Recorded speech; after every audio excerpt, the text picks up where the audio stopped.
bonjour mes frères et sœurs, j'espère que chacun d'entre nous s'est bien réveillé par la main puissante du Seigneur. Nous voici encore sur la plateforme Pain de Vie pour notre méditation du jour. Avant vraiment d'y entrer, nous allons rapidement nous chauffer un peu dans la louange. Que le Seigneur nous bénisse et que sa puissante main soit notre partage. Et on y va.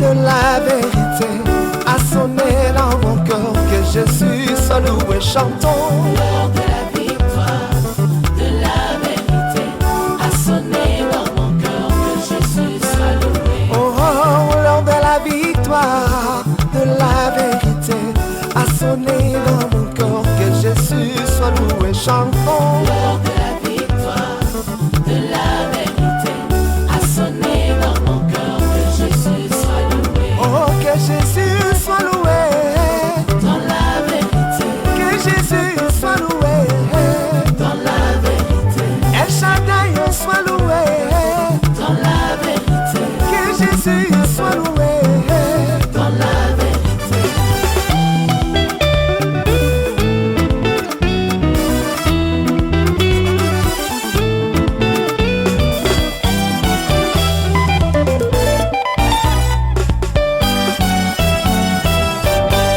Oui, ceci tout juste pour réjouir nos cœurs avant le temps de la méditation. Nous voici encore sur la plateforme pour notre méditation du jour et sans trop tarder, nous allons passer dans le livre de Proverbes chapitre 20 à partir du verset 4 au verset 6. Donc je lis la version Louis II. Il est écrit: à cause du froid, le paresseux ne laboure pas à la moisson. Il voudrait récolter, mais il n'y a rien. Les desseins dans le cœur de l'homme sont des eaux profondes, mais l'homme intelligent sait y puiser. Beaucoup de gens proclament leur bonté, mais un homme fidèle, qui le trouvera? Nous lisons rapidement le même passage dans le français courant. Proverbe chapitre 20, du verset 4 au verset 6. Je lis dans le français courant.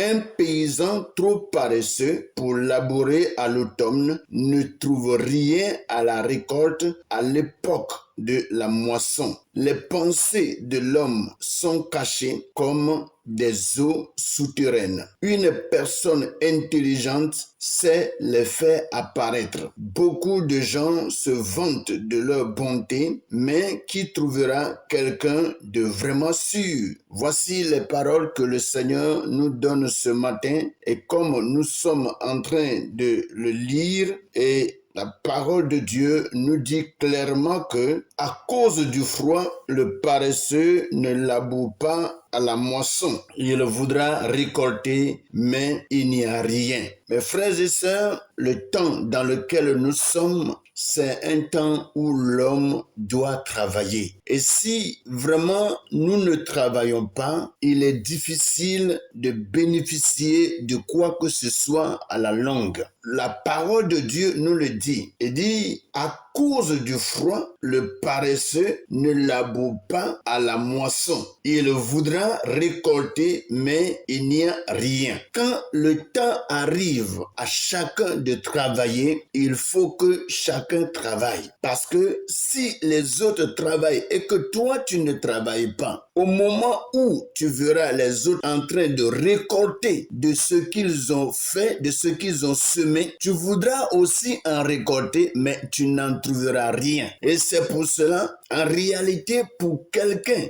qui est travailleur, il n'a pas besoin d'attendre les circonstances ou soit les temps avant de travailler. Peu importe le temps dans lequel il est, si vraiment Dieu lui donne la force, le zèle, Dieu lui donne la santé de travailler, il doit travailler. Dans le cas où nous voyons des fois les temps, les circonstances, nous voyons les époques, on voit les climats et on refuse des fois de travailler, lorsque le temps viendra vraiment de récolter, nous ne pourrons rien avoir. Vous voyez, ici dans ce pays, quand je parle un peu des pays européens, dans lequel vraiment des fois en hiver il fait froid, si quelqu'un à cause du froid refuse de travailler, tu vas avoir des problèmes à la fin du mois. Tu vas avoir des problèmes pour payer ta maison, problèmes pour payer l'électricité, problèmes pour payer le gaz, problèmes pour payer de l'eau, problèmes même pour avoir de quoi à manger. Il y a beaucoup de dépenses dans les pays européens, si bien que en réalité, il est difficile de regarder des fois les temps pour rester à la maison. Regardez le temps ou soit le climat et rester à la maison. Et lorsque tu regardes le temps où le moment du froid est venu, tu dis, ah, il fait froid. Et à cause du froid, tu ne sors pas, tu ne vas pas au travail, tu ne bouges pas. Mon frère, quand le temps va arriver et que tu auras faim, tu n'auras rien à manger. Et la Bible dit clairement, elle dit, à cause du froid, le paresseux ne laboure pas à la moisson. Il voudrait récolter, mais il n'y a rien.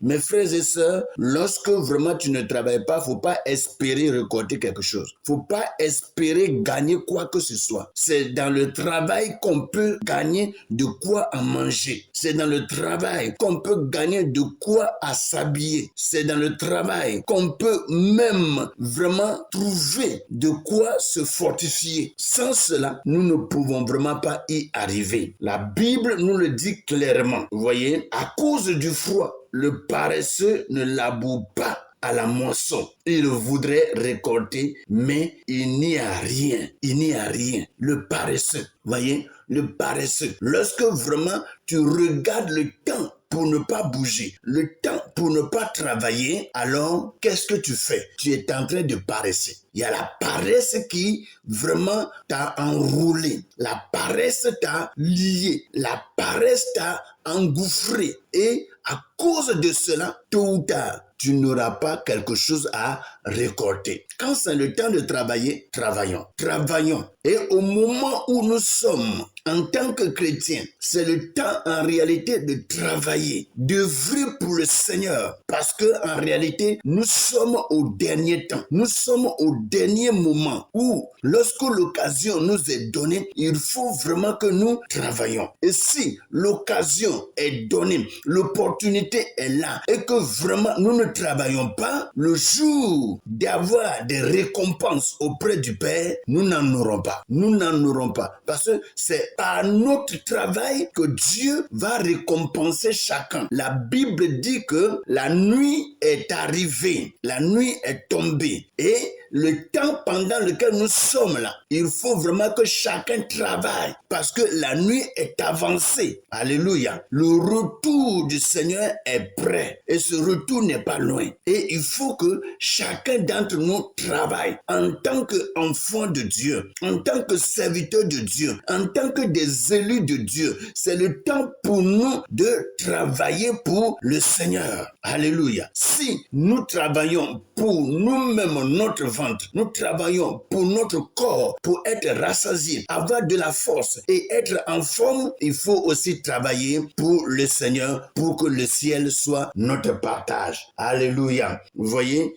il est dit, les desseins dans le cœur de l'homme sont des eaux profondes, mais l'homme intelligent sait y puiser. Lorsque on voit l'homme assis, on ne sait pas ce qu'il a dans son esprit. On ne connaît pas les projets qui sont dans son cœur. Vous voyez, on ne connaît pas. Or, chaque fois que l'homme s'élève, l'homme a quelque chose dans son esprit. L'homme a un projet. L'homme a un plan. L'homme a un dessein. Vous voyez, quelque chose auquel il doit arriver, ou bien quelque chose sur lequel il doit travailler pour arriver à un but et arriver à un résultat positif. Vous voyez? Et chaque homme, vraiment, chaque jour que Dieu fait pour lui a un projet. Et ce projet-là, des fois, personne d'autre ne peut connaître. Personne d'autre ne peut connaître. Mais l'homme est tellement profond. Il est tellement difficile à l'homme, en réalité, de dire le fond de son cœur. C'est pas tout le monde vraiment qui livre ses secrets comme ça. Mais il y a des gens qui sont vraiment très renfermés, très profonds dans leur projet. Et tout ceci à cause de ce que nous-mêmes là, nous sommes méchants les uns envers les autres. Parce que tu vas aller dire ton plan à quelqu'un, tu sais pas qu'est-ce qu'il va avoir en pensée contre toi. Tu sais pas qu'est-ce qu'il va faire pour chercher à te bloquer ou soit à détruire ce que tu es en train de faire. Or, cela ne doit vraiment pas être. Donc, dans la sagesse, sachons agir. Tout ce que nous avons vraiment comme projet, tout ce que nous avons comme dessein, plus s'accomplit dans la volonté de Dieu. C'est ce qui est important. On peut avoir des plans, on peut avoir des projets, mais si ces projets ne sont pas dans la volonté de Dieu, c'est difficile à ce que ces projets parviennent à leur réalisation. C'est difficile. Et c'est pour cela, très souvent, nous devons vraiment porter nos regards sur le Seigneur. Alléluia. Il dit, beaucoup de gens proclament leur bonté, mais un homme fidèle, qui le trouvera? Un homme fidèle, qui le trouvera? Vous voyez, il est difficile aujourd'hui de trouver dans ce monde un homme fidèle. Un homme qui dit quelque chose et qui vraiment le fait. Et qui fait ce qu'il vient de dire. C'est-à-dire, il dit la chose et il accomplit. Un homme qui va prendre une décision tout de suite. Mais